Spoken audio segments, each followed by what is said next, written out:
동생네 집에 오니까 좋습니다.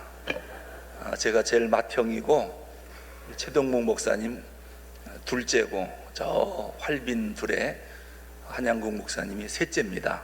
우리 삼형제 교회 중에 지금 나이도 제일 많아요. 또 신학교도 선배고 또 바로 밑에 최동목 목사님. 둘째가 인물이 좀 좋지요 우리가. 근데 셋째는 아주 지혜롭습니다. 저는 그냥 키만 크고요. 오늘 제가 이렇게 집행일을 짓고 나왔는데 사연이 있어요. 중학교 2학년 때까지 제가 선수 생활을 했습니다. 국민학교 3학년 때부터 육상 선수였어요. 100미 단거리 선수, 높이뛰기, 넓이뛰기, 구기 종목을 국민학교 다닐 때부터 했지요. 중학교 들어와서 우리 중학교에 배구부가 있었어요. 그래서 그 코치가 저를 보고 운동에 재능이 있는 걸 알고 육상에서 배구로 종목을 바꿨으면 좋겠다. 그래서 배구 선수가 됐지요. 중학교 2학년 때 제가 충남 청소년 대표였습니다.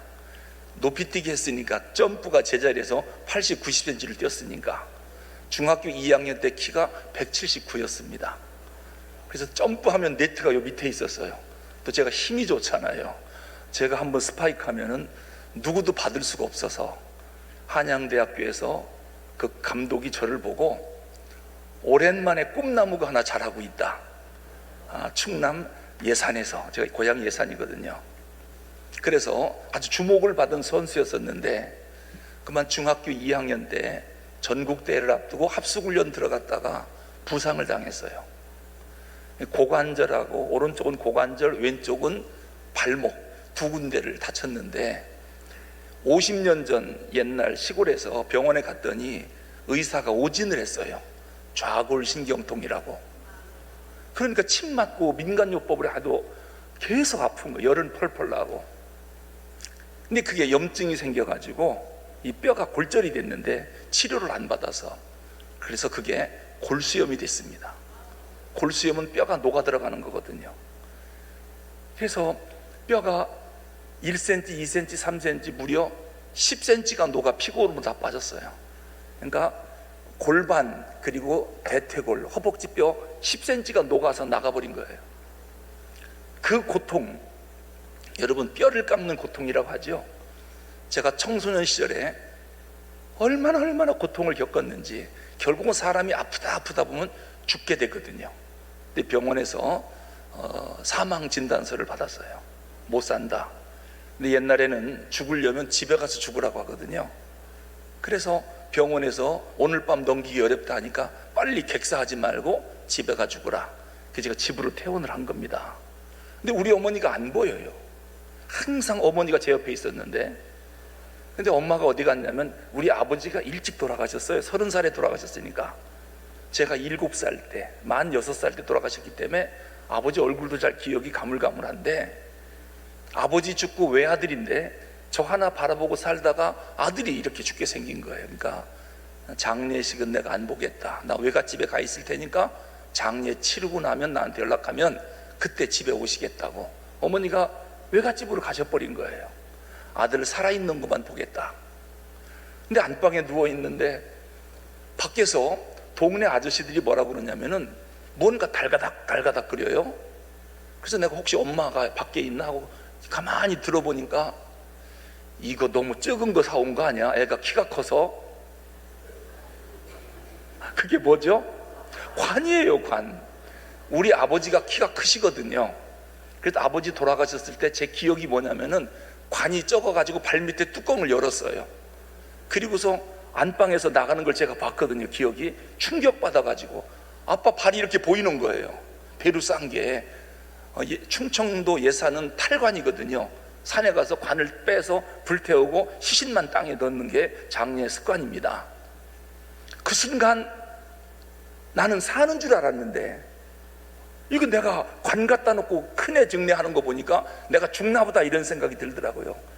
왜 그렇게 무서운지 몰라요. 내가 죽으면 어떻게 되지? 난 죽는다는 생각을 해본 적이 없는데. 그래서 막 울었죠. 있는 힘을 다해서 엄마를 부르면서. 그러니까 동네 아저씨들이 왔다가 제가 마지막 숨 넘어가려고 하는데 보고 싶은 사람 못 봐서 못 죽고 저렇게 있는구나. 아무리 힘들어도 마지막 가는에 편하게 갈 수 있도록 엄마를 모셔와라. 그래서 동네 어른들이 우리 어머니 연락해서 외갓집에서 모시고 온 거예요. 안방에 들어오시는데 제가 어머니를 가만히 보니까 엄마 내가 죽는데요, 나 죽는데요 그랬더니 어머니가 저를 부둥켜 안고 막 우는 거예요. 울면서 예수님한테 가니까 너무 두려워하지 마라. 예수님한테 가잖아. 나는 천국에 갈 자신이 없었어요. 이렇게 하면 천국 가는 건지, 어떻게 해야 천국 가는지, 또 지옥 가면 어떡하는지, 그게 너무너무 무서워서 엄마 나 혼자 못 가요, 무서워서 못 가요, 같이 가요, 막 엄마한테 매달렸어요.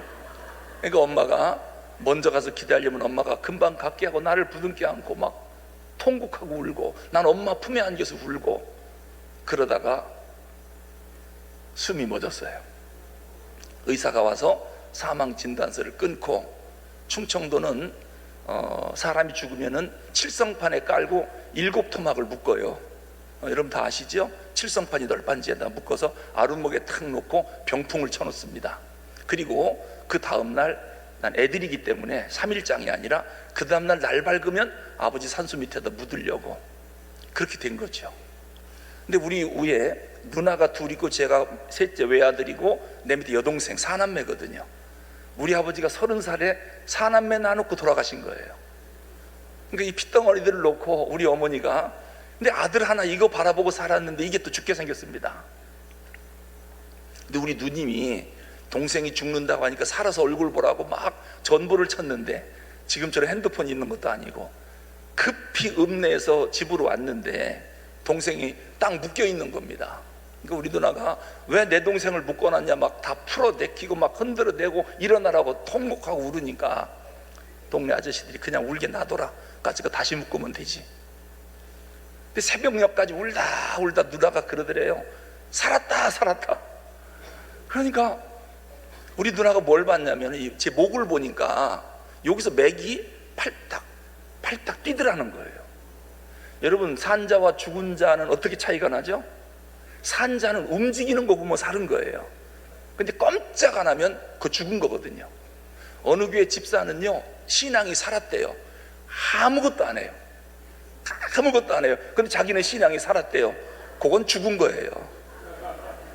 신앙이 살아있는 사람은 열심히 봉사하고 헌신하고 충성하거든요. 막 움직이거든요. 신앙이 살았기 때문에.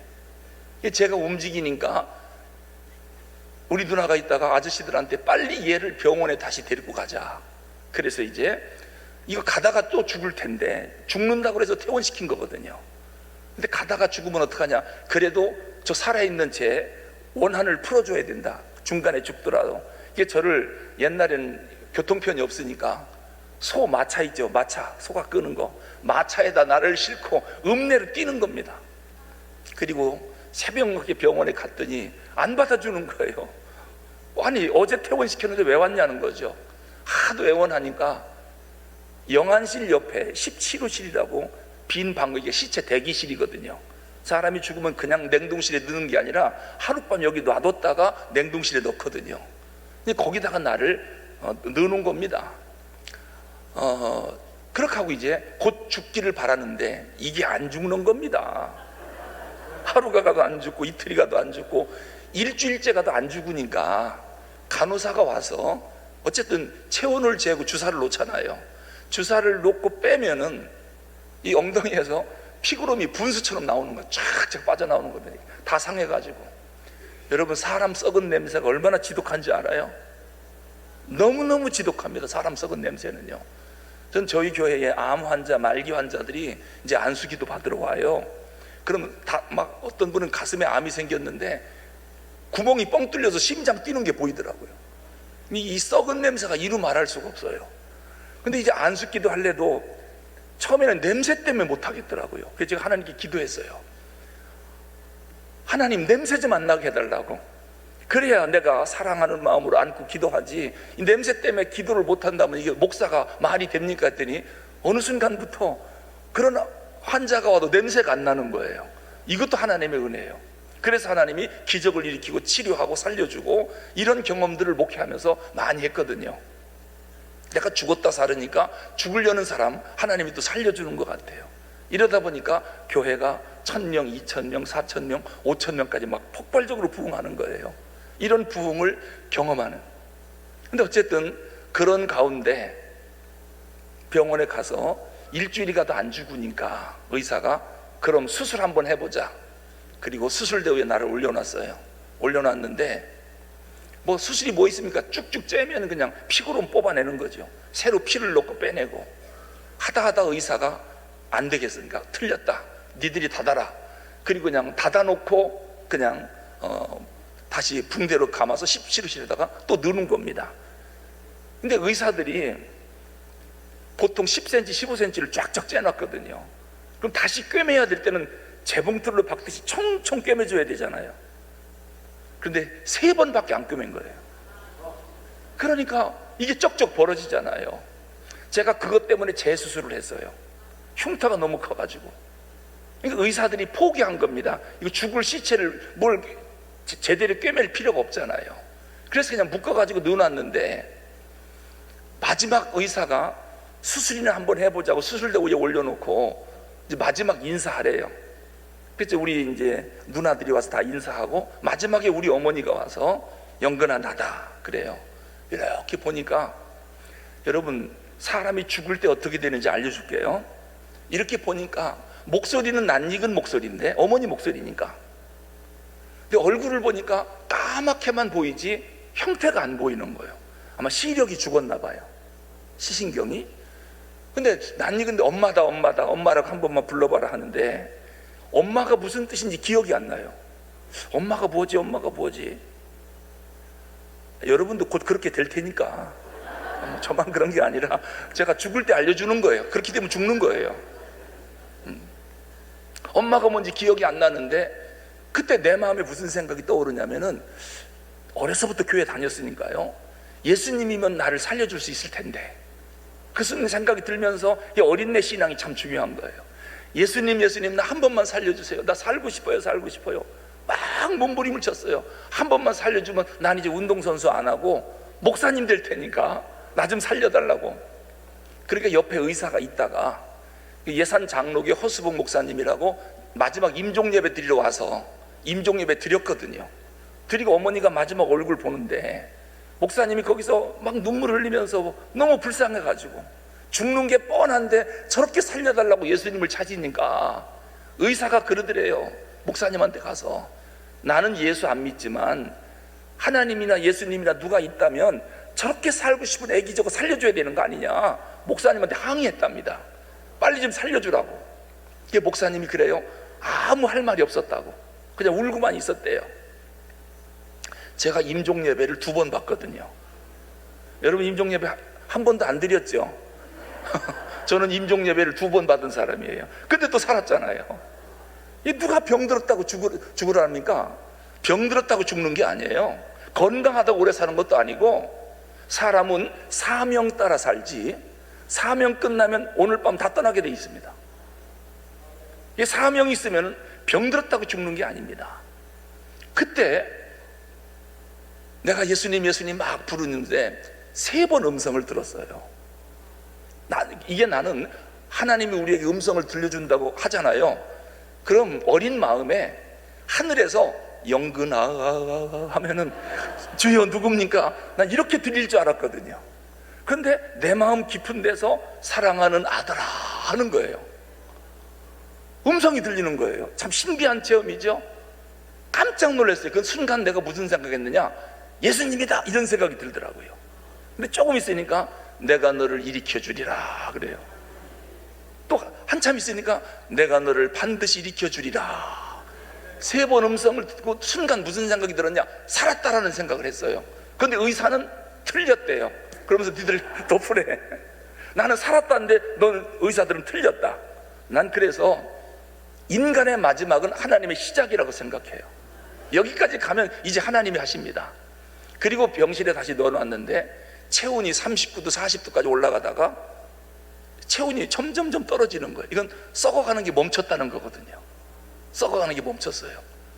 근데 그것으로 수술이 끝난 게 아니라 이 몸에 있는 피고름을 빼내야 되잖아요. 아마 정형외과 의사들은 잘 알 거예요. 긴 가재가 한 1m 되는 이 가재를 긴 새꼬챙이로 막 쑤셔 넣는 겁니다. 관절마다 마디마다.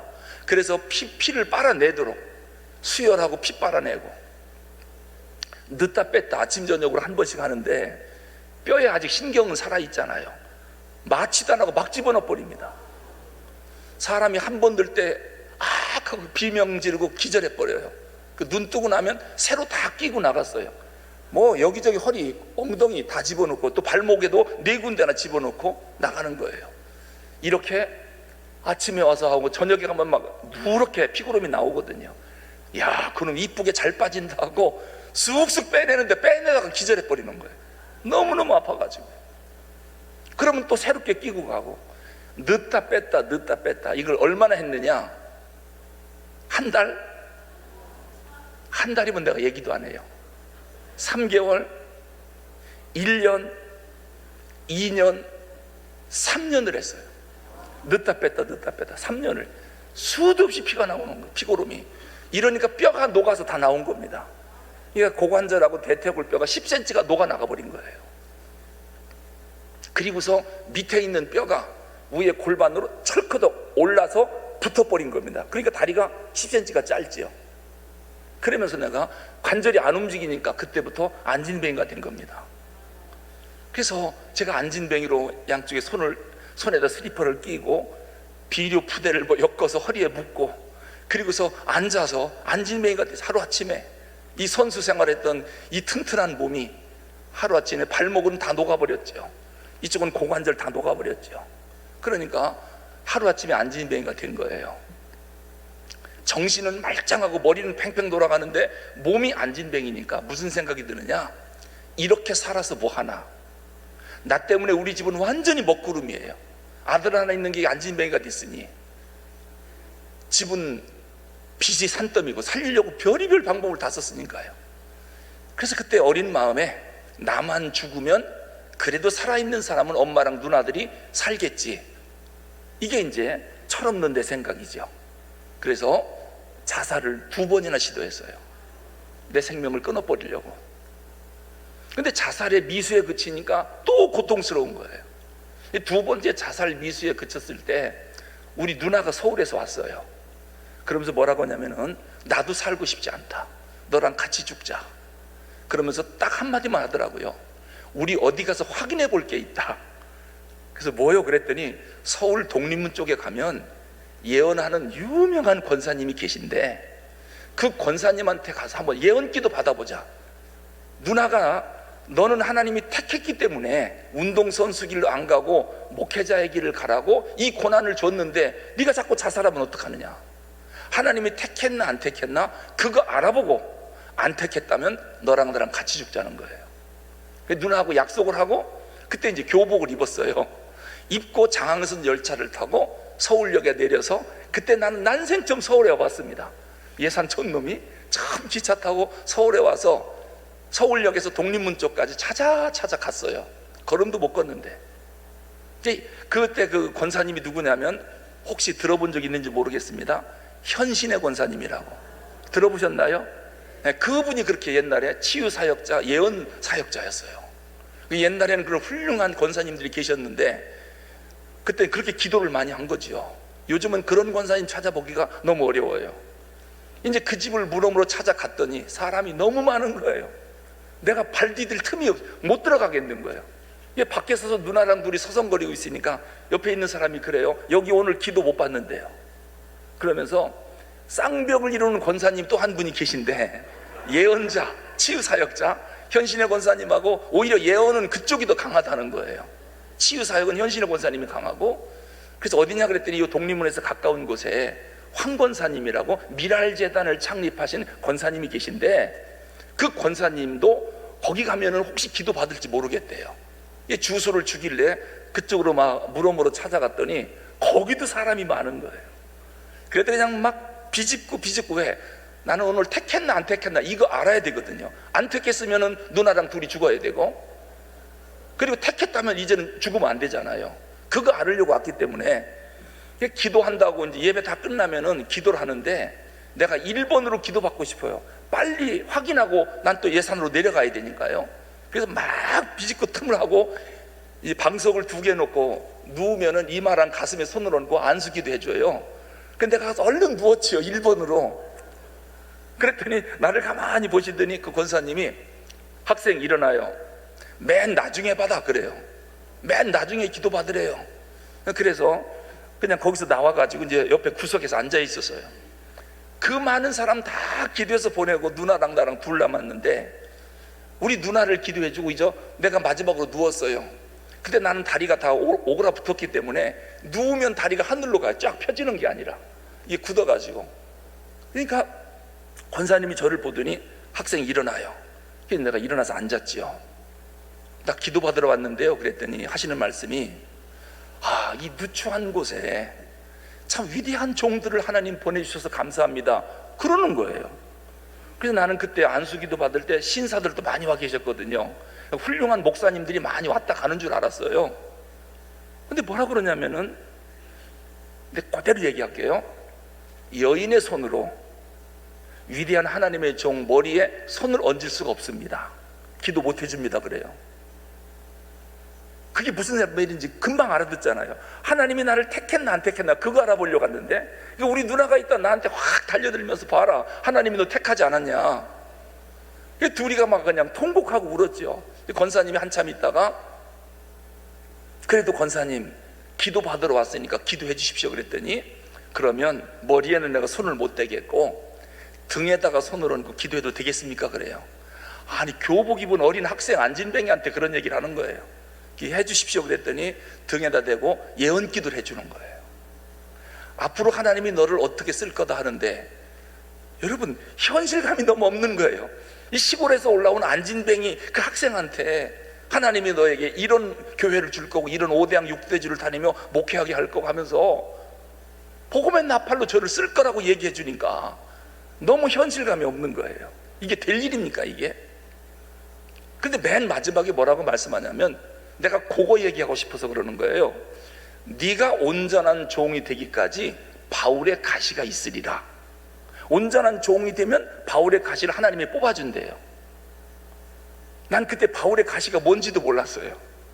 그렇게 하고 이제 하나님이 택했다는 것만 알고 우리 누나랑 약속했죠. 나 누나 안 죽을 거야.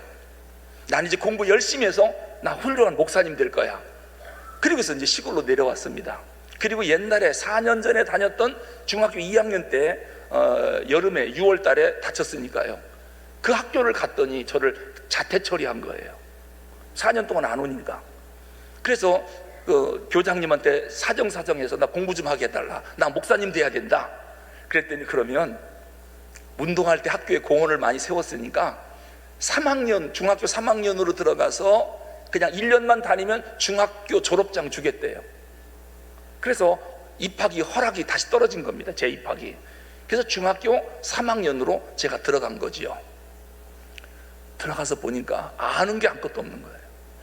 왜냐면 국민학교 다닐 때부터 운동만 했으니까, 중학교 와서도 운동만 했으니까, 그래도 난 한글은 다 읽었어요. 한글은 다 읽었는데 우리 같이 운동하는 애들 중에는 한글도 못 읽는 애도 있어요. 무식한 애들이죠. 나는 지금 똑똑한 편에 들어갔는데, 그런데 문제는 뭐냐, 영어를 하나도 모르겠는 거예요. 영어를 너무 모르겠는데, 그래서 이제 한번 내가 영어를 해봐야 되겠다. 근데 목사가 되려면 영어를 잘해야 된대요. 그래서 영어책을 붙잡고 얼마나 씨름했는지. 여러분, 사람 열이 40도 이상 계속 고열에 오랫동안 시달리면 이거 뇌 못 씁니다. 이 고열에 시달리면 뇌성마비나 이 반신불수가 되지요. 근데 이상해지긴 이상해졌어요. 어떻게 이상해졌느냐, 한 번 들으면 안 잊어먹어요. 이게 이상한 거 아닙니까? 그래서 3학년에 들어가서 수업을 듣는데 국사 시간이 우리 담임선생님 시간인데 세종대왕 진도 나가고 있더라고요. 난 한글을 세종대왕이 맞는 거 그때 처음 알았어요. 세종대왕이 얼마나 좋은 일을 많이 했는지 쭉 수업을 가르치는데 다 들어가는 거예요, 머릿속으로. 워낙에 머리에 들은 게 없으니까 다 빨려 들어가는 거예요. 그래서 예산동중학교를 제가 1등으로 졸업을 했어요. 그리고 예산고등학교를 제가 3년 장학생으로 수석으로 들어갔지요. 그리고 1등을 뺏긴 적이 없어요. 왜냐? 들으면 안 잊어먹으니까. 원래 내가 안 들어서 그렇지, 근데 하나님이 지혜를 주신 것 같아요. 그래서 서울에 대학을 올라오고 4년 동안 영문학을 들어갔어요. 영어를 제일 못하니까 영어만 하다 보니까 영어를 제일 잘하는 과목이 됐고, 그래서 영문학과를 졸업하고 영어 선생이 됐어요. 여러분 대광 중고등학교 들어보셨나요? 네. 그리고 강남 유명한 8학군의 정신여고 영어 선생이 됐어요. 한마디로 영어의 마술사가 됐지요. 나한테 영어 배우면 서울대 다 들어간다. 너희들 개인지도 학원 다 그만둬라. 나한테만 배워라. 그만큼 강남 8학군은 실력 있어야 들어가거든요.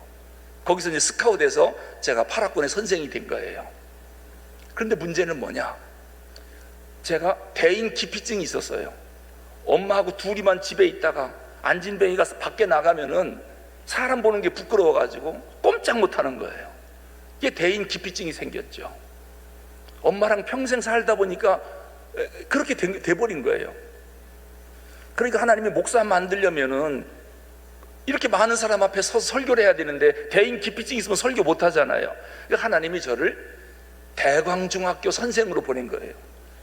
선생으로 내가 걸음도 못 걸으면서 그 장애를 갖고 교실에 들어갔더니 애들이 다 나만 쳐다보고 있어요.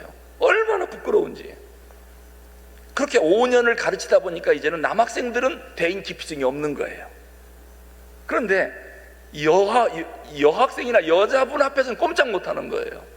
그러니까 하나님이 5년 있다가 정신여고로 보내는데, 정신여중 정신여고 학생만 5,000명이에요. 교사만 200명이 넘어요. 전부 여자예요. 전부 여자. 남자 선생은 몇 명도 없어요. 근데 거기 선생으로 가니까 나는 내 몸을 보여주기 싫어서 1등으로 출근하는 겁니다. 사람 없을 때. 그리고 퇴근은 맨 꼴찌로 가요. 다 간 뒤에 혼자 가니까. 그런데 학교에서는 나보고 성실하대요. 가장 먼저 오고 가장 늦게 나간다고. 원래 성실이라고 하는 말이 영어 단어로 first in last out이거든요. 성실이. 근데 나는 내 몸 때문에, 이것 때문에 보여주기 싫어서 일찍 가고 늦게 나온 건데 학교는 저를 성실하다고 인정을 하는 거예요. 그런데 문제는 뭐냐? 걸음을 못 걸으니까. 대광에 들어갈 때 공무원 신체검사에서 유일하게 떨어진 사람이에요. 국립철도병원에 가서 건강진단서를 떼가야 되는데 건강진단서에서 원장이 저를 부르더니 그래요. 수많은 공무원들 수도 없이 건강진단서를 떼줬다는 거예요. 병든 사람은 고쳐서라도 떼줬는데 의사 양심상 선생님은 교사로서는 부적합한 건강입니다. 걸음을 못 걷고 이렇게 심한 장애가 있는데 어떻게 선생을 합니까? 그러면서 죄송하다고, 고쳐서 합격을 해줘야 되는데 이걸 못 고친다는 거예요. 가면 갈수록 나빠졌지 좋아지지 않는다는 거예요. 그러면서 불합격을 써주더라고요. 자기가 유일하게 불합격 쓴 사람이 내가 딱 하나래요. 그래서 내가 불합격된 걸 가지고 얼마나 많이 울었는지 몰라요. 이 장애를 갖고 있는 사람이 육체 노동은 못하니까 영어는 잘 가르치니까 입으로 하는 건 뭐든지 하겠는데, 그래서 하나님 앞에 막 울었어요. 하나님, 난 이제 어떻게 살아야 됩니까? 그래도 그때가 25가지 정도 서류가 준비되는데 그 중에 하나가 23번째인가가 건강진단서예요. 사립병원에서는 안 받고 국립병원에서만 이 건강진단을 떼야 되거든요. 그래서 그걸 가지고 대광학교에 간 겁니다. 일단 준비했으니까 내긴 내자. 이 서무과에 딱 냈더니 이제 서류 심사하더라고요. 다른 사람 다 심사하고 그러면 이제 접수하고, 뭐가 빠졌으면 다시 접수 안 하고. 근데 내 거를 갖다 주니까 맨 위에 이력서가 있는데 내가 예산 고등학교를 나왔거든요. 그랬더니 그 서무과에 앉아있는 과장님이 딱 보더니 예고 나왔나? 그래요. 그래서 예, 예고 나왔습니다. 몇 회야? 11회인데요 내가 3회야. 그래요. 우리 선배님이 여기 앉아있는 거예요. 그러면서 창현이 알아? 나랑 같은 반이었는데요 내 동생이야. 그러는 거예요. 그러면서 하는 말이, 차 선생이 우리 학교 선생으로 왔으면 너무 좋겠다 그러는 거예요. 그러면서 보지도 않고 서류를 접수해 주고래요. 이야, 서류 심사했으면 떨어지는 건데 보지도 않고 접수를 시키는 거예요. 그리고 면접 날 연락이 왔어요. 이사장, 교장 면접이 있다고. 근데 이사장이 한경직 목사님이에요. 대광중고등학교가 영락교회 재단이거든요. 그리고 이창루 교장님이라고 영락교 원로 장로님이 이제 교장이었고요. 그런데 면접하는 날 제가 딱 가니까 교감 선생님이 저를 보더니 깜짝 놀래요. 왜? 장애가 있는 거 몰랐거든요. 장애가 있는 걸 몰랐어요. 막 당황하더라고요. 그런 이제 영어 선생님 면접 시간이 됐으니까 저를 데리고 들어가는 겁니다. 교장실에. 이사장님하고 교장님이 내가 들어오는 걸 딱 보니까 장애가 있는 사람은요 0.1초도 안 걸려요. 딱 보면 알아요. 그렇죠? 딱 보면 알아요. 그것도 적당한 장애가 아니라 너무도 심한 장애니까. 그러니까 내가 앉았는데 이사장도 교장도 교감도 나도 아무 말도 않고 가만히 앉아 있는 거예요. 침묵. 그러다가 교장이 한참 있다가 교감한테 물어보는 거예요. 어쩌다가 차 선생을 우리 학교 영어 선생으로 이렇게 오게 했느냐, 그걸 물어보더라고요. 그러니까 교감 있다가 난 몸이 이렇게 아픈 거 몰랐습니다 그러더라고요. 그러면서 갑자기 영어 선생 하다가 그만뒀는데 어떤 분을 영어 선생으로 모실까 고민하고 있는데 우체부에서 소포 하나 주더래요. 근데 소포가 뭐냐면 각 학교마다 그해 졸업한 대학 졸업자 중에 교직 과목 이수자 명단이 소책자로 나와요. 이게 전국에 있는 서울에서부터 제주도까지 교직 과목 이수한 사람의 명단이 책으로 나오는데 딱 한 줄입니다. 이름, 성별, 남녀, 그리고 연락처, 그리고 대학, 전공 딱 한 줄 나와요. 이 국어 선생부터 쭉 있는데 영어 선생은 제2 외국어니까 맨 뒤입니다. 영어, 또 독일어, 일본어, 이건 다 외국어니까요. 그리고 이게 가나다 순입니다, 이름이. 그러니까 나는 차시니까 이름이 어디 있는지도 몰라요. 차시니까 치읓받침 어디가 찾아야 되는데 막 넘기다가 영어 선생들 김씨 씨, 박씨 얼마나 많습니까? 다 넘기다가 차영근 이름 앞에서 교감 선생님 마음에 탁 간 거예요. 눈이. 이분한테 연락을 해야 되겠다. 그래서 집으로 연락이 와갖고 이력서랑 다 준비해갖고 대광으로 서류 접수하라는 거예요. 근데 그때 접수했던 것이 그거를 보고 나한테 연락 온 게 대광하고 정신여고하고 영락중고등학교에서 연락이 왔어요. 광신상고하고. 그러니까 그 책 하나 갖고 하나님이 집중적으로 역사한 거죠. 근데 내가 선택을 했습니다. 대광으로 가겠다. 그것도 신의 한 수였어요. 왜? 한경직 목사님이 가만히 보더니 이런저런 얘기를 듣더니 그래서 영어 선생님을 모시게 됐다 하니까 저를 보더니 그래요. 차 선생 기회 줄 테니까 한번 해보겠나? 그래요. 그래서 목사님 기회만 주면 영어는 내가 잘 가르칩니다. 자신 있었거든요. 그랬더니 교장님 한번 기회를 드리세요. 그러니까 누가 반대하겠습니까? 이사장이 그러니까. 그래서 제가 대광학교 영어 선생이 된 거예요. 그러니까 모든 인사이동은 하나님 손에 있다니까요. 그런데 문제는 계단을 못 올라가네. 걸음을 걸을 수가 있어야죠. 그러니까 참 딱하죠. 근데 어쨌든 영어는 잘 가르치니까 소문이 나서 뭐 회화 테이프도 만들고 영어 참고서도 만들고 그냥 선풍적인 인기였죠. 그러니까 강남 8학군에서 호시탐탐 노린 겁니다. 저 선생을 모셔와야 되겠다. 그래 이제 저한테 연락이 왔어요. 근데 가려고 그랬더니 교장님이 어떻게 뽑은 건데 가려고 하느냐. 못 간다. 나 정년 퇴임할 때까지는 못 간다. 그래서 교장님 정년 퇴임하고 나서 제가 정신력으로 간 거예요. 근데 거기서도 역시 걸음은 잘 못 걸었지요. 근데 왜 이 바울의 가시를 안 뽑아줄까? 네가 온전한 종이 되면 뽑아준다고 그랬거든요. 그럼 내가 아직 온전한 종이 아닌가? 학교 선생을 그만두고 신학교를 들어갔어요. 그러면은 하나님이 뽑아주겠지. 안 뽑아주는 거예요. 목사 한 수 받으면 온전한 종이로 있고 여기니까 뽑아주겠지. 목사 한 수 받았는데 안 뽑아주는 거예요. 제가 신학을 하겠다고 할 때 교목들이 결사반대했거든요. 이 영어 실력 아까워서 안 된다. 그리고 너처럼 장애가 있는 애는 교회가 담임 목사를 청빙 안 한다. 누가 장애가 있는 사람을 담임 목사로 청빙하냐. 그러면서 극구 반대하고 교장님도 사표 수리 안 해주는 거예요. 그런데 저는요 지금까지 이력서 써갖고 교회 청빙받은 적이 별로 없어요. 그냥 오라고 그래서 가서 목회했고 가는 교회마다 큰 부흥을 주셨어요. 1500명에 가면 2000명, 3000명, 4000명 막 넘어가고 어디든지 가면 교회가 큰 부흥을 이뤘거든요. 아니 이런 장애가 있는 사람에게 걸음도 제대로 못 걷는데 뭔 놈의 가는 데마다 부흥을 줍니까? 이 하나님의 은혜가 보통 큰 게 아니죠. 35살 때 1차 수술을 받았어요. 우리 대광에 있는 교장 선생님이 하도 딱하니까 서울대학병원의 석세일 교수라고 이 동양의 페스탈루치라고 유명한 의사가 있어요. 실력이 대단하지요. 세계적인 정형외과 의사인데 그 대광고등학교 출신이에요. 전화해서 차 선생 보낼 테니까 다리 좀 고쳐줘라. 그래서 서울대학병원에 기대를 걸고 갔지요. 갔는데 일주일 동안 정밀 검사하더니 못 고칩니다. 이대로 사는 게 좋겠습니다. 그래서 그냥 병원에서 나왔어요. 못 고친다고. 이게 너무너무 실망이 되고 절망이 되죠. 그랬더니 너무 제가 힘들어하니까 옆에 있는 기술 선생이 서울대에서 못 고쳐도 우리 형은 고친다. 우리 형이 국립의료원 원장으로 있다가 서울고등학교 앞에 안정훈 정형외과를 큰 병원을 설립했는데 차 선생 가면 고친다. 나랑 같이 가자. 그래서 나를 데리고 자기 형 병원으로 간 거예요. 가서 그 의사가 또 쫙 보더니 나한테 뭐라 하느냐, 그냥 이렇게 사는 게 좋겠습니다 그래요.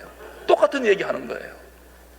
그래서 내가 너무 거기서 기대를 걸었다가 좌절하니까 뭐라고 그러냐면은, 지금 국립의료원에 내가 있던 곳인데 미국에서 갓 공부하고 온 정형외과 의사가 하나 있대요. 젊은 사람인데 30대 후반에. 그 선생한테 내가 추천서 써줄 테니까 거기 가보라는 거예요. 그래서 기대감을 갖고 또 갔지요.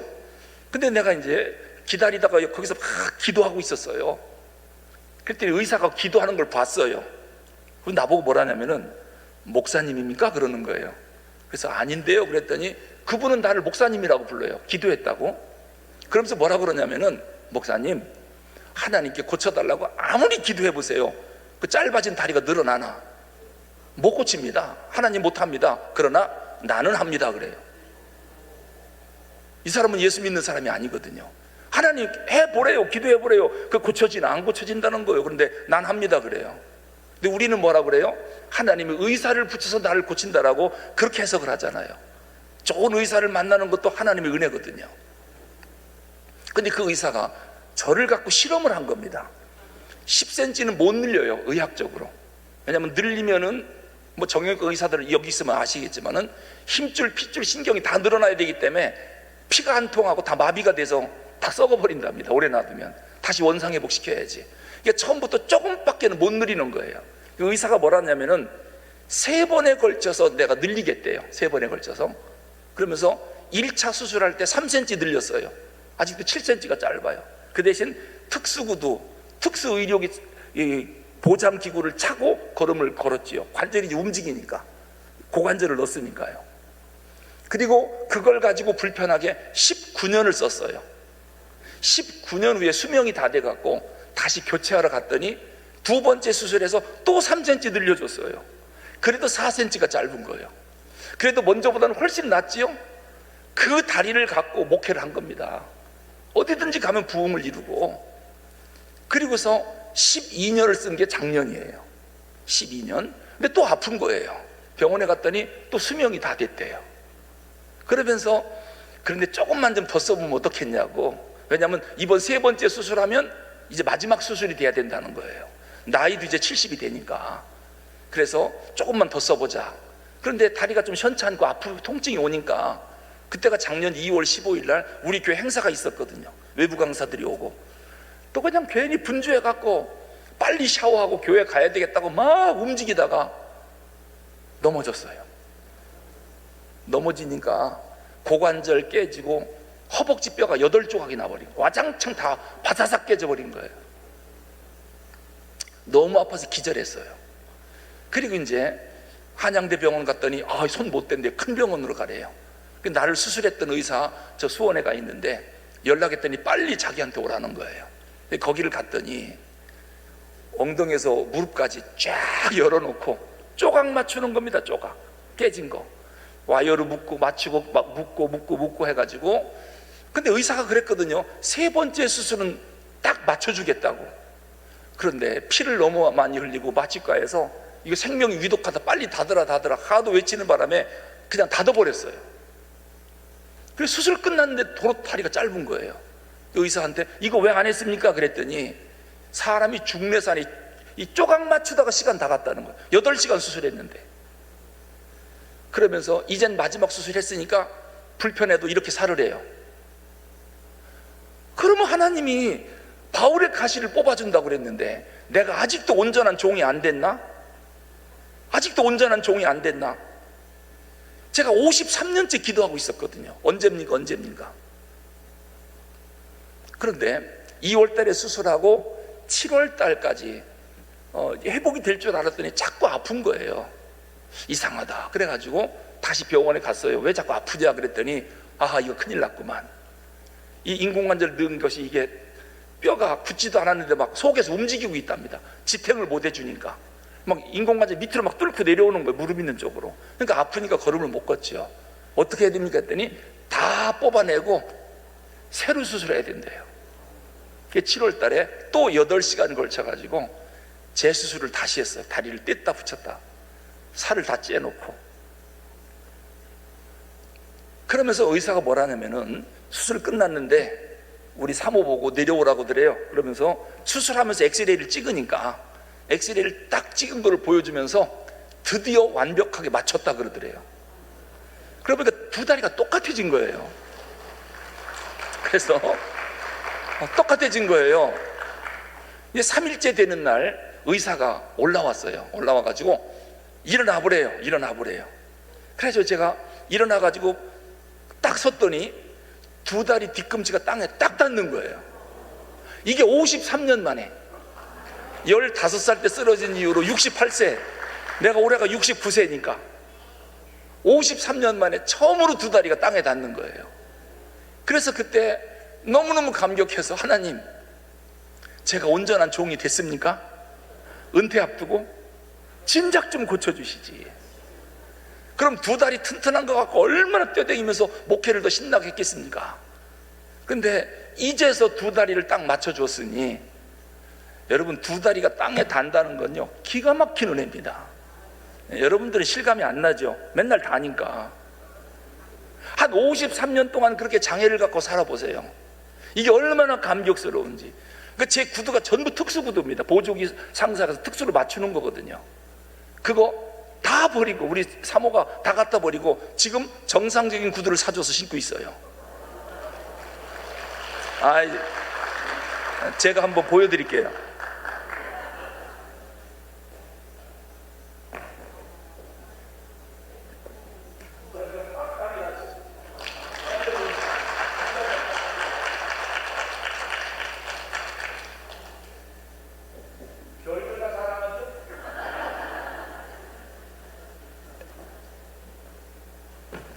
여러분들이 볼 때는 그게 뭐가 자랑거리입니까? 우리는 맨날 닿는데. 이제 제가 아직은 엑스레이를 찍어보니까 뼈가 덜 굳었어요. 그 지팽이를 짚는 이유가 이 보호하래요. 완전히 굳을 때까지 지팽이를 짚으면서 함부로 무리하지 말라고. 완전히 굳으면 지팽이 놔도 되니까. 그래서 앞으로 한 달 내지 두 달이면 지팽이를 놔도 될 것 같아요. 이제 힘이 조금씩 올라오고 있어요. 아마 다음번에 볼 때는 두 다리로 쾅쾅 뛰어다니면서 할렐루야. 제가 왜 지팽이 짚고 나왔나 설명이 이렇게 길어요. 오수백 씨가 변소철학이라고 하는 책을 썼어요. 이름이 이상하죠? 변소철학. 아마 오수백 씨가 변소에서 볼일 보다가 진리를 하나 깨달은 게 있어요. 그래서 책 제목을 변소철학이라고 했답니다. 그 책 내용은 한마디로 뭐냐면은 사람이 어떤 자리에 앉아 있으면 그 자리에서 볼 일이 있기 때문에 그 자리에 앉아 있는 거래요. 예를 들면 사장이 됐습니다. 어디 앉죠? 사장 자리. 왜 거기 앉아요? 사장으로서 볼 일이 있고 할 일이 있기 때문에. 목사는 목사 자리가 있거든요. 왜 거기 앉아 있죠? 목사로서 해야 할 일이 있기 때문에 거기 앉아 있는 거예요. 장로는 장로 자리가 있어요. 권사는 권사 자리가 있고, 성가대는 성가대 자리가 있고, 교사는 교사의 자리가 있고. 왜 그 자리에 앉아 있느냐? 해야 할 일이 있기 때문에 그 자리에 앉아 있다는 겁니다. 그럼 해야 할 일이 뭘까? 그걸 우리는 미션이라고 그래요. 사명. 그 사명 때문에 그 자리에 앉아 있는 것입니다. 윌로우 크릭, 미국에 있죠? 담임 목사인 빌 하이벨스 목사님이 교회의 사명은 두 가지랍니다. 하나는 행복한 가족 공동체로 만드는 거, 이게 첫 번째 교회 사명이고, 두 번째는 한 영혼을 찾아 구원하는 일, 이게 두 번째 사명이다. 교회는 한 가족 공동체, 따뜻한 화목한 행복한 가족 공동체를 만드는 게 교회의 목적이고, 두 번째는 한 영혼을 찾아 구원하는 것, 이것이 교회의 목적이다 라고 하는 것입니다. 자, 그러면 이곳에 왜 신광두레교회를 세웠을까요? 그 두 가지 목적을 이루라고요. 여기 오는 사람을 따뜻한 행복한 가족 공동체로 만들어주라는 거예요. 그리고 또 하나는 한 영혼을 찾아 구원시키라고 이곳에 신광두레교회를 세우신 줄로 믿습니다. 근데 가족 공동체는 보면 몇 가지 특징이 있습니다. 가족은 희노애락을 함께 합니다. 그렇죠? 집에 좋은 일이 있으면 온 가족이 기뻐해요. 집에 슬픈 일이 있으면 모든 사람이 슬퍼해요. 왜? 가족이기 때문에. 근데 교회가 그래야 된다는 거예요. 그러니까 교회 어느 집에 결혼식이 있다, 여러분 가족이면 할 일 다 놓고 결혼식장에 가지요. 우리 식구가 결혼하니까. 또 초상 났다, 모든 거 다 놓고 다 같이 갑니다. 왜? 우리 집 일이니까, 가족 일이니까요. 교회가 바로 그런 공동체라는 거예요. 근데 교인들 중에도 품맛이라고 생각하는 사람들이 있어요. 왜 결혼식에 안 가? 아, 우리 집에 안 왔어. 초상집에 왜 안 가? 아, 우리 집에 초상 났을 때 안 왔거든. 여러분, 이건 가족이 아닙니다. 가족 공동체는 기쁨과 슬픔을 함께 나누는 공동체가 가족 공동체입니다. 이걸 우리가 꼭 기억해야 되고, 또 가족은 서로 돕고 서로 협력하는 공동체입니다. 그러니까 힘든 일 있으면 서로 도와줘서 그 집을 살려내야 되거든요. 제가 우리 구리 두레교회 오기 전에 잠깐 동안 경상북도 춘향에 있는, 봉화 춘향에 있는 춘향교에서 잠깐 심호한 적이 있습니다. 그런데 거기에 가난농군학교 교장님을 지내다가 은퇴하고 봉화 춘향으로 와서 이제 노후를 보내려고 집을 졌어요. 아주 훌륭한 교장님, 안운영 교장 선생님인데 그 장로님입니다. 그 장로님이 산속에다가 집을 통나무로 얼마나 멋지게 졌는지요. 그리고서 이제 그 입주 예배를 드린다고 준비했어요. 입주 예배를 목사님 다음 주에 드리겠습니다. 그리고 이제 방을 구들장을 만들어 놨기 때문에 거기에다 무쇠솥을 걸어 놓고 이제 불을 떼서 이 솥을 달군다 그래요. 막 그런 게 있는가 봐요. 솥을 달구는 일을 하는데 그 뒤에다가 젖은 장작을 놨는데 그만 솥이 불달이면서 이게 불이 난 거예요. 그래서 그 집이 입주 예배를 앞두고 다 타버렸어요. 그래서 막 비상벨을 울려서 우리가 막 뛰어갔는데 불을 끌 수가 없어요. 그냥 타는 거 보고만 있는 겁니다. 그러면 소방차가 와야 되는데 그 산속이라 소방차가 못 들어오는 거예요. 결국은 그 집을 다 태웠습니다. 2층으로 통나무를 진짜 크게 잘 졌거든요.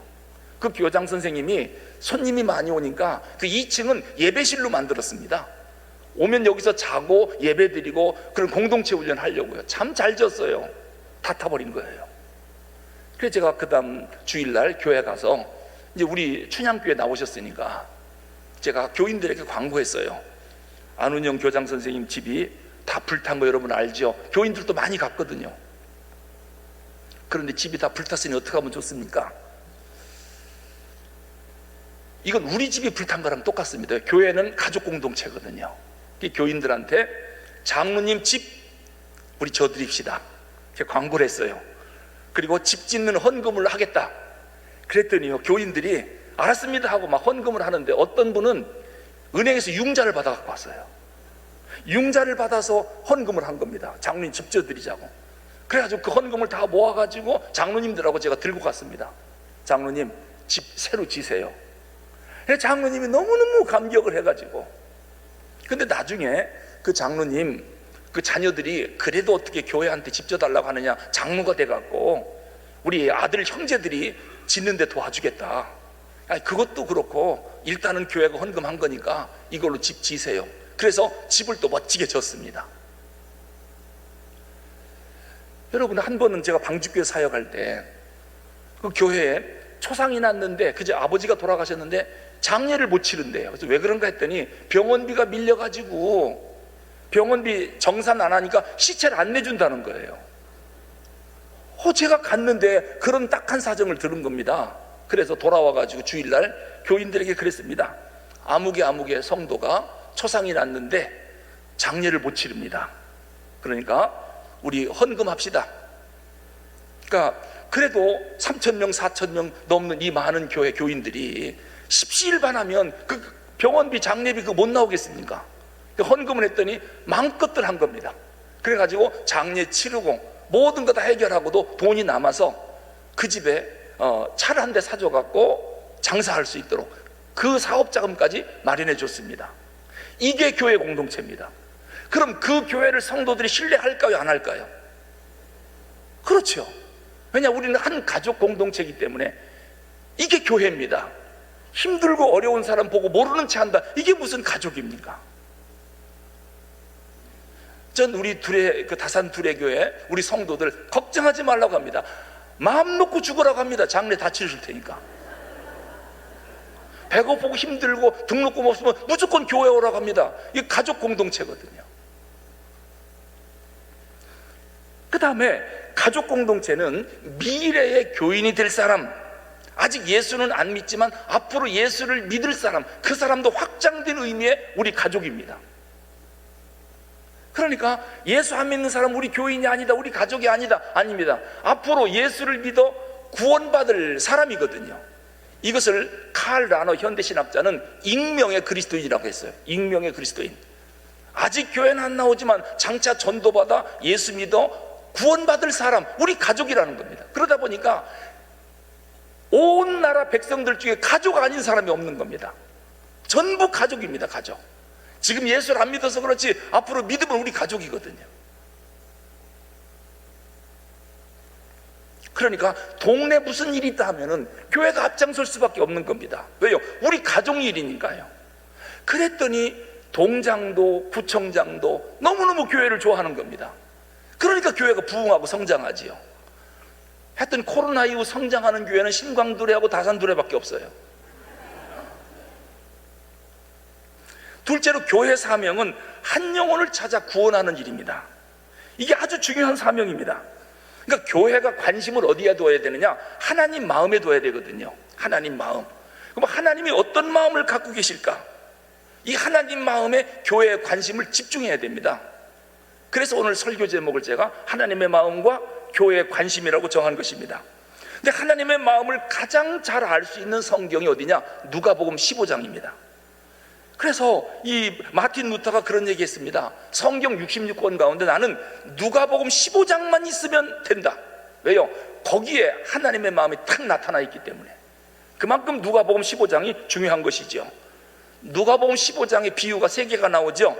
하나는 길 잃은 한 마리 어린 양의 비유, 잃어버린 한 드라크마 비유, 집 나간 둘째 아들 탕자의 비유가 누가복음 15장에 나옵니다.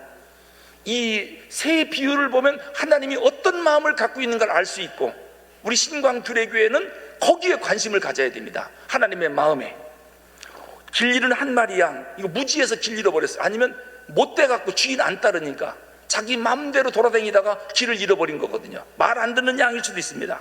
잃어버린 한 드라크마는 환경 때문에 잊어버렸습니다. 집 나간 둘째 아들은 왜 나갔느냐? 자기 고집, 자기의 잘못된 판단 때문에 집을 나가버린 겁니다. 그런데 성경은 어디를 봐도 이 세 비유에 대해서 반역자, 배신자라고 결코 말하지 않습니다. 오히려 잃은 자라고 그렇게 말합니다. 잃은 자라고. 이건 다시 돌아오기를 기다린다는 것이죠. 그러니까 우리가 깨닫는 건 뭐냐면은 세상 사람들을 바라보는 안목을 우리는 새롭게 해야 된다. 하나님은 세상 사람들을 보고 다 잃은 양이래요. 잃은 자, 찾아야 될 잃은 양. 그런데 우리는 그런 눈으로 세상 사람을 안 보는 겁니다. 우리가 자녀들을 양육하다 보면은 속을 참 많이 썩입니다. 근데 부모가 화가 나서 다신 용서 안 할 거야 말하면서도 또 잘못하면 용서해요. 왜? 용서 안 하기에는 너무도 큰 사랑이 이미 부모 마음이 있거든요. 절대로 용서 안 해 말만이 그렇지 또 잘못해봐요 또 사랑하지요. 부모 사랑이 그만큼 큰 거예요. 하나님도 마찬가지입니다. 이놈들 하고 화가 났지만 우리를 버리기에는 너무 큰 사랑이 하나님께 있는 겁니다. 그래서 아무리 잘못해도 회개하면 또 받아주고 또 받아주고, 우리의 잘못보다 하나님의 사랑이 훨씬 크기 때문에 그런 것입니다. 자, 길 잃은 한 마리 양. 자, 보세요. 얼마나 손해나는 일입니까? 말 안 듣는 양, 그냥 밖에 나가서 이리떼한테 먹혀 죽을 수도 있거든요. 근데 그걸 그냥 험산줄령에 가서 찾아갖고 옵니다. 너무 좋아갖고 찾았다 펄펄 뛰면서 친구들을 불러다가 잔치합니다. 유대인의 잔치는 양고기와 포도주가 필요해요. 그럼 양고기는 어디서 납니까? 양우리에 가서 말 잘 듣는 양 한 마리 잡아다가 잡는 거예요. 못된 거 찾아갖고 와서 말 잘 듣는 양 잡아요.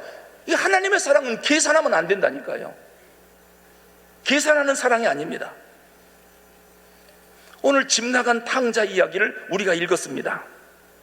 이 아들을 향한 하나님의 마음이 뭔지, 여러분, 탕자가 집을 나가서 허랑방탕하게 모든 일을 다 잃고, 그리고서 이제 이러다가 내가 굶어 죽겠구나 뉘우치고 회개하고 집으로 터덜터덜 돌아옵니다. 그런데 아버지 보세요. 아들이 집 나간 뒤에 한 번도 문을 잠근 적이 없어요. 왜 그럴까요? 돌아오기를 기다리는 아버지의 사랑 때문에. 그러니까 아버지는 다 보고 있습니다. 얘가 분명히 이방 나라에 가서 허랑방탕 사는 거 다 알아요. 다 잃고 돼지우리에서 쥐엄 열매 먹고 배고파서 쩔쩔매는 거, 이거 다 알고 있습니다. 또 집으로 가야 될 텐데 아버지가 나 혼내지 않을까? 받아주지 않으면 어떡하지? 갈등하는 것도 다 알고 있습니다. 어쨌든 회개하고 다시 아버지 집으로 가자 터덜터덜 오는 둘째 아들 탕자를 아버지가 먼저 봅니다. 그러니까 회개의 눈보다 아버지의 자비의 눈이 더 빠른 거예요. 여러분, 우리가 하나님께로 가자, 하나님 이미 나를 보고 있어요. 그리고 아들아 하고 그냥 달려가서 품에 안는 겁니다.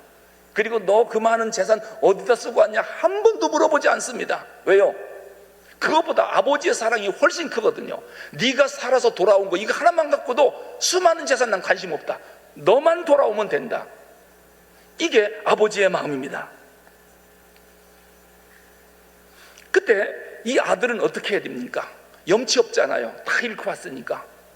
그런데도 아버지가 사랑하면 아들은 그냥 수긍하고 받아들이는 겁니다. 아버지가 아들로 회복시켜줬으니까. 근데 문제는 큰아들입니다.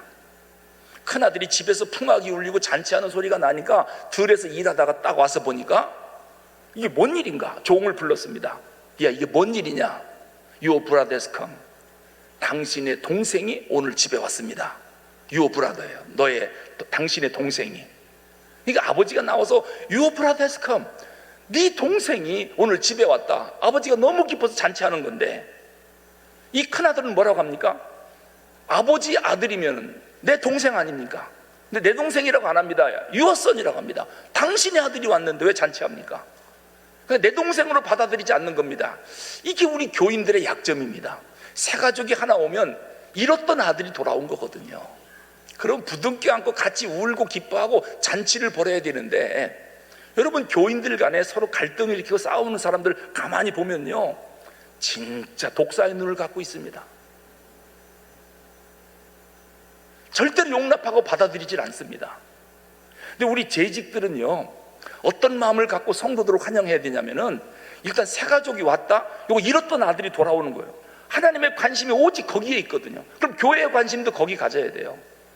그래서 새 가족이 하나 들어오면은 아버지처럼 펄펄 뛰면 됩니다. 너무 좋아갖고. 아까 잠깐 얘기를 들었는데, 어떤 아마 중고등부 아이들이 오늘 3명이 등록을 했나 봐요.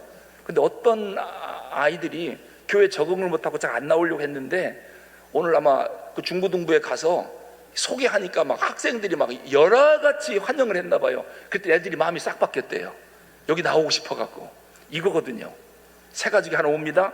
그러면 온 교회가, 여러분 강아지 기르시나요? 저도 길러요. 얘가 내가 퇴근하고 집에 가면, 이야, 마치 처음 보는 것처럼 좋아해요. 맨날 보는데 팔딱팔딱 뛰고 죽은 친정엄마 살아 돌아온 것처럼 막 그렇게 좋아해요. 그렇게 좋아해요. 그러니 내가 안 이뻐할 수가 없어요. 우리 사모도 본체 많지 하거든요. 그런데 이 강아지는 유일하게 내 팬인 거예요. 전 그거를 보고, 새 가족이 이렇게 하나 오면 온 교회가 그냥 장로님들, 권사님들, 재직들 모두 달려나가서 아이고 오셨습니까 하고 막 환영하고 이뻐하고 하면은, 이분이요, 야, 내가 여기 와서 왕 대접 받네 착각할 정도로. 그럼 그냥 정착을 하는 겁니다. 그런데 무엇 때문에 안 내본다고 딱 서 있다가 새 가지고 오면 딱 짜려봅니까? 그러면은 이 사람은 그냥 마음의 상처를 받아가지고 왜 짜려봐요? 이 교회 안 나오면 될 거 아니에요. 근데 이게 김 집사가 짜려본 게 아니라 눈이 위로 쪽 째진 거예요. 눈이 째져서 보면 짜려보는 것 같아요. 그러니까 교회는 안내과가 있고 기도과가 있어요. 이 김 집사는 기도과인데 안내 본다고 서 있으니까 보는 사람마다 짜려보고 있는 거예요. 기분 나쁘게. 이게 새 가족은 이렇게 상처를 잘 받거든요. 말 한마디에 상처받고 심지어는 점심때 밥 먹는 밥그릇 보고도 상처받는다니까요. 왜 내 밥은 적나? 나 무시하나? 이렇게 연약한 게 잃은 자들이에요. 난 우리 재직들이 그렇게만 하면 난 우리 신광두레가 폭발처럼 부흥할 거예요.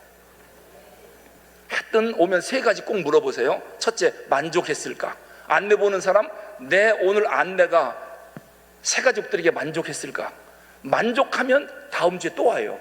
근데 만족하지 않으면 다시는 안 와요. 만족했을까를 꼭 물어봐야 돼요. 저는 목사지만 설교할 때 원고를 놓고 하나님 앞에 기도합니다. 우리 성도들 오늘 또 새 가족들이 오는데 이 설교를 듣고 하나님 만족할까요? 예, 현찮다. 그거 갖고 누가 만족하겠냐? 그럼 다시 써야 돼요. 다시 써야 돼요. 그리고 하나님 이거 정말 만족할까요? 이 메시지? 그래서 만족할 거다라는 이러한 감동이 오면 이걸 갖고 강대상에 쓰는 거예요. 만족하지 않으면 원래 처음에 이 교회 등록은 목사님 설교로 등록하거든요. 근데 정착은 설교 갖고 정착하는 게 아니라 성도와의 관계를 통해서 정착을 하거든요. 그렇기 때문에 설교로 등록을 했으면 관계를 통해서 정착을 시켜야 되는데 이 관계가 만족해야 돼요. 성가대가 섰습니다. 성가대는 늘 이런 생각해야 돼요. 오늘 초신자가 왔다. 근데 그분이 음대 교수예요. 근데 여기서 화음이 안 맞고 그냥 막 하면은 교수가 무슨 생각할까요? 수준이 낮구만, 여기 못 다니겠구만, 은혜가 안 되는구만, 이러면 큰일 나는 거예요. 그러니까 누가 와서 들어도 만족하면 성가대 때문에라도 다음 주에 또 오거든요. 이거 듣고 싶어갖고. 주방도 마찬가지입니다. 하도 밥이 맛있어가지고 밥 먹으러 오는 사람들도 있어요. 다음 주에 밥 먹으러 또 데리고 와요, 하나를 더. 근데 딱 먹어보니까 밥맛이 없다, 만족하지 않다, 그럼 다음 주는 안 옵니다. 모든 게 물어봐야 돼요. 여러분 사업할 때도 마찬가지입니다. 자, 음식점 오픈했습니까? 그럼 손님들이 많이 오죠. 첫날 음식을 먹고 만족하면 무슨 생각하냐? 밥 먹으면서 요번 교회 모임은 여기서 하겠다, 우리 가족 연말 모임 여기서 하겠다. 왜? 만족하니까 또 오고 싶은 거예요. 근데 첫 번부터 입맛이 없고 도대체 음식 맛이 안 나오면 이 집은 교회 모임 가지려고 했다고 딴 데로 옮기거든요. 누가 온다 그러면 야, 거기 가지마, 거기 가지마, 맛없어. 이러면 이 사업은 또 문 닫아야 돼요. 그러니까 만족했을까? 이게 사업의 비결이에요. 두 번째, 다시 올까? 물어봐야 돼요. 다시 올까? 그리고 세 번째, 다음번에 올 때는 하나 더 데리고 올까? 이게 하나를 둘로 만든 원천 비결입니다. 음식 맛이 워낙에 좋으면 다음번에 올 때 친구들 데리고 와요. 음식 맛이 없으면, 만족하지 않으면 오는 사람도 못 가게 만들어요. 이게 교회의 중요한 비결이라고 하는 거. 이 재직들이 앞장서서 이런 일을 해줘야 됩니다. 근데 큰아들, 동생이 돌아왔는데도 그냥 기뻐하지 않고 퉁퉁거리는 겁니다. 그러면서 난 아버지 명을 한 번도 어기지 않았는데 나한테는 염소 한 마리 안 잡아주더니 모든 것을 창녀와 함께 다 쓰고 온 저 동생을 받아주다니 원망 불평했어요. 난 물어보고 싶은 게 뭐냐면은, 동생 탕자가 나가서 먼 나라에 가 이 재산 다 날렸잖아요. 이거를 창녀랑 썼습니까? 아니면 사업하다가 부도가 났습니까? 아니면 사기를 당했습니까? 아니, 누가 창녀랑 다 먹었다고 어디 나와요 그게?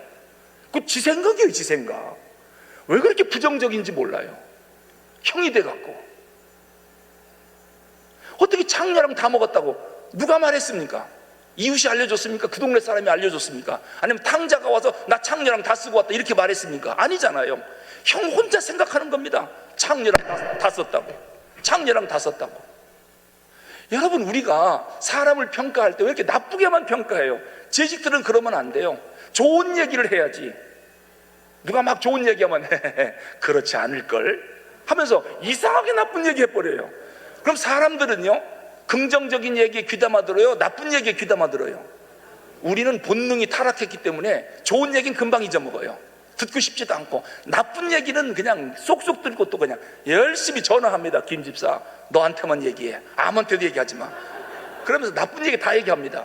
이래서 그 다음 주에 와보면 나쁜 얘기가 쫙 퍼져 있습니다. 이게 교회예요. 우리 신광들에는 그렇지 않을 줄로 믿습니다. 그럼요, 어지간한 건 덮어줘야죠. 설령 창녀랑 먹고 왔더라도 아버지, 동생이 사업하다가 부도났답니다. 얼마나 딱합니까? 이렇게 얘기해주면 안 되나요? 사실에 근거하지 않은 얘기를, 헛소문을 갖고 자기가 만들어 갖고 막 그렇게 공격을 해대면 이게 행복한 가족 공동체가 어떻게 되겠습니까? 그리고 난 아버지 명을 한 번도 어긴 적이 없다? 여러분, 아버지 명이 뭡니까? 하나님 사랑, 이웃 사랑이거든요. 하나님 사랑했나요? 아버지를 진짜 사랑했나요? 아니잖아요. 왜 아버지가 항상 문 열어놓고 잠을 못 자고 저렇게 눈 뜨고 있는지, 아버지가 왜 밥 맛있게 해줘도 입맛이 없어갖고 밥을 제대로 못 잡수시는지, 뭐 때문에 그럽니까? 큰애야, 동생 나갔는데 어떻게 되는지 한번 찾아볼래? 아버지가 몇 번 얘기했는데도 찾아보지도 않아요. 이게 아버지 사랑하는 겁니까? 아니잖아요. 그런데 뭐 아버지 명을 어긴 적이 없다고요? 그리고 이웃사랑이 뭡니까? 그렇게 완전히 망해갖고 오는 동생일지라도 좀 따뜻하게 품어주면 안 됩니까? 그걸 가지고 잔치 한 해 안 해 하고 집에 안 들어가고 왜 이 잔치 자리를 풍비박산 만들어 버립니까? 그런데도 일하러 가면요, 씨 뿌리라면 열심히 씨 뿌리고 추수하라면 열심히 추수하고, 그런 사람이요, 충성하라고 막 성가대도 가고 막 구역장도 하고 막 하는 겁니다. 그러면서 하나님 사랑도 안 하고 이웃 사랑도 안 하고 그냥 사람들 놓고 막 나쁜 얘기만 하고 다니면서도 열심히 충성하고 있어요. 이게 교회 형편이에요. 그만하겠습니다. 이거 다 하다 보니 오늘 날 3개 생겼어요. 원고를 내가 12장 준비해 왔거든요. 12장. 그만해야지. 여기 오면 마음이 너무너무 편해요. 너무 편해가지고, 우리 집 같아가지고. 오늘 정말 안진뱅이로 아무 쓸모없는 인간, 사람들이 다 버리는, 여러분 요즘은 그래도 괜찮지만 옛날 제가 어렸을 때 50년 전에는요, 장애인은 사람으로 취급을 안 했어요. 어디도 껴주질 않았어요. 마치 냄새 나는 것처럼 가까이 하지도 않아요. 이런 슬픔을 안고 살았던 사람이 접니다. 근데 하나님이 일으켜주고 그래서 오늘 이렇게 정상으로 만들어 놓고, 그리고서 은혜를 주시는데 가는 데마다 그냥 큰 부흥을 이루게 하고 교회를 짓게 하고, 아니 그 2다리 튼튼한 목사님들도 목회 못하는 분 많거든요. 근데 왜 나는 다리도 하나 못 쓰는데 이렇게 하나님이 은혜를 주실까? 참 한없는 하나님의 은혜지요. 오늘 두레교회, 다산 두레교 와서도 교회가 얼마나 좋은지 몰라요. 이제는 더 이상 들어갈 데도 없고, 그래서 이거 지상으로 내려와서 교회를 크게 하나 져야 되겠다, 그런 마음을 지금 계속 먹고 있는데, 어쨌든 제가 은퇴 몇 년 안 남았지만은 그 기간 동안에 교회를 좀 멋지게 하나 세워놓고 그리고 은퇴해야 되지 않겠나, 이것 때문에 계속 기도하고 있습니다. 아무쪼록 우리 형제교회가 이렇게 또 잘 성장한다니까 너무 감사하고, 또 우리 김진홍 목사님, 아버지 목사님이신데 또 건강하게 지금까지 목회 잘 하시니까 너무 감사하고, 우리 또 큰형이 효도 못하니까 둘째가 또 효도를 이렇게 잘하니까 최동 목사님한테 너무너무 감사하고, 우리 삼형제교회가 서로 협력해서 일을 잘하니 또 얼마나 감사합니까? 하나님이 우리 새 교회를 통해서 큰 일을 이루실 줄로 믿습니다. 우리 재직들 오늘 굳게 마음을 먹고 하나님 살아계시다는 거, 그리고 큰 형처럼 이런 사람 되지 말자는 겁니다. 그리고 성도 하나만 오면 그냥 끌어안고 울지언정 나 때문에 교회를 떠나게 하면 하나님이 얼마나 진노하는 줄 압니까? 목에다 연자맷돌을 메고 깊은 물에 빠져 죽으래요. 다시 나오지 말라는 거거든요. 재직인 나 하나가 성도 하나 실족시켜서 교회를 떠나게 만들었다, 그러면 아예 망할 준비하세요. 망할 준비. 하나님이 절대로 용서하지 않겠답니다. 그러니까 나 때문에 교회가 부흥될지언정 나의 잘못된 성격, 잘못된 판단, 잘못된 지식, 이걸 가지고 교회를 힘들게 하면, 보세요. 모세가 출애굽하고 광야 40년 지나갈 때 끝까지 괴롭힌 민족이 어떤 민족은 아말렉 족속입니다. 모세가 손들어 기도하면 이기고 손 내리면 진 그 아말렉 전쟁 아시죠?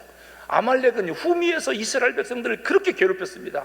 출애굽을 계속 방해했거든요. 하나님의 역사를 방해한 사람이 아말렉 족속입니다. 사울 왕 때 500년이 지났습니다. 500년 후에 사울 왕에게 하나님이 말씀합니다. 사울아, 너 아말렉 족속 알지? 우리 모세 시대 때 500년 전에 우리 민족을 그렇게 괴롭혔습니다. 그래, 너 가서 죽이는데 사람은 말할 것도 없이 짐승도 남겨놓지 말고 다 죽여라. 아니 500년이 지났는데 하나님이 그걸 잊지 않고 있어요. 그래서 사울이 가서 다 죽였어야 되는데 아까워서 살려놨어요. 그랬더니 또 500년 후에 에스더 때 하만 장군이 아말렉 족속이거든요. 그 사울 왕 때 이미 죽였어야 되는데 안 죽이고 살려놓으니까 또 아말렉이 세력을 키워갖고 500년 후에 유대 민족, 이스라엘 민족을 진멸시키려고 모르드게를 장대 끝에 매달고 이때 나라가 망할 위기가 온 겁니다. 그때 에스더가 죽으면 죽으리라 금식하고 아닥사스다 왕한테 찾아가서 자기 민족 형편을 얘기하니까 누가 이런 음모를 꾸몄느냐? 하만 장군입니다. 하만을 장대에 매달아라. 그리고 그때 아말렉 족속을 진멸시키는데 이게 광야 때부터 지금까지 1000년 후에 있었던 일입니다. 그러니까 하나님의 일을 무산시키고 하나님이 하는 일들을 방해하는 사람 1000년이 지나가도 하나님이 안 잊어버린다는 거예요. 정말 무서운 하나님의 진노죠. 그렇게 하지 말고 나 때문에 하나님의 교회가 행복하고 부흥하고 막 으쌰으쌰하고 이런 사람이 되면 하나님이 1000년을 두고도 자손만대 복을 주는 거예요.